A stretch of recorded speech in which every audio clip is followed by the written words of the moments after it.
बौद्ध धर्म का संबंध दीपावली से। बौद्ध धर्म में दिवाली का महत्व मुख्य रूप से दो घटनाओं से जुड़ा है। एक मान्यता के अनुसार गौतम बुद्ध अपनी जन्मभूमि कपिलवस्तु लौटे थे और उनके स्वागत में लोगों ने लाखों दीप जलाए थे, जिसके बाद उन्होंने अप्पो दीपो भवः, अपना दीप स्वयं बनो का उपदेश दिया था। दूसरी मान्यता के अनुसार सम्राट अशोक ने कलिंग युद्ध के बाद दिवाली के दिन ही बौद्ध धर्म अपनाया था, जिससे यह दिन अशोक विजयदशमी के रूप में भी मनाया जाता है। गौतम बुद्ध से जुड़ा महत्व। कपिलवस्तु वापसी। ऐसा माना जाता है कि ज्ञान प्राप्ति के बाद गौतम बुद्ध 18 साल बाद अपनी जन्मभूमि कपिलवस्तु लौटे थे। दीपों का स्वागत। उनके आगमन पर वहां के लोगों ने उनका स्वागत करने के लिए लाखों दीप जलाए थे। इसी परंपरा को दीपोत्सव या दिवाली के रूप में मनाया जाता है।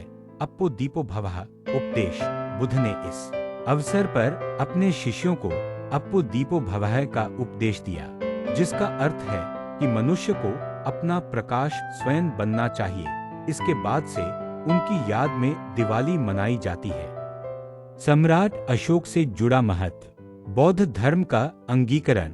दूसरी एक प्रमुख मान्यता के अनुसार सम्राट अशोक ने दिवाली के दिन ही कलिंग के भीषण युद्ध के बाद हिंसा का त्याग कर बौद्ध धर्म अपनाया था। अशोक विजयदशमी।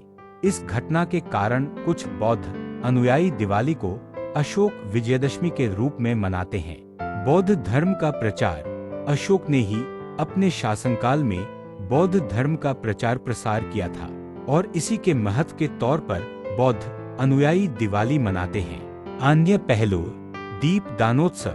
सम्राट अशोक के बाद बौद्ध धर्म के अनुयायी इस दिन को दीप दानोत्सव के रूप में मनाते हैं।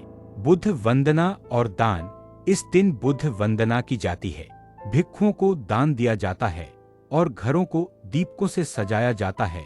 बौद्ध धर्म से जुड़ी ढेर सारी जानकारी पाने के लिए हमारे अजय ऑफिशियल YouTube चैनल को सब्सक्राइब करें। धन्यवाद।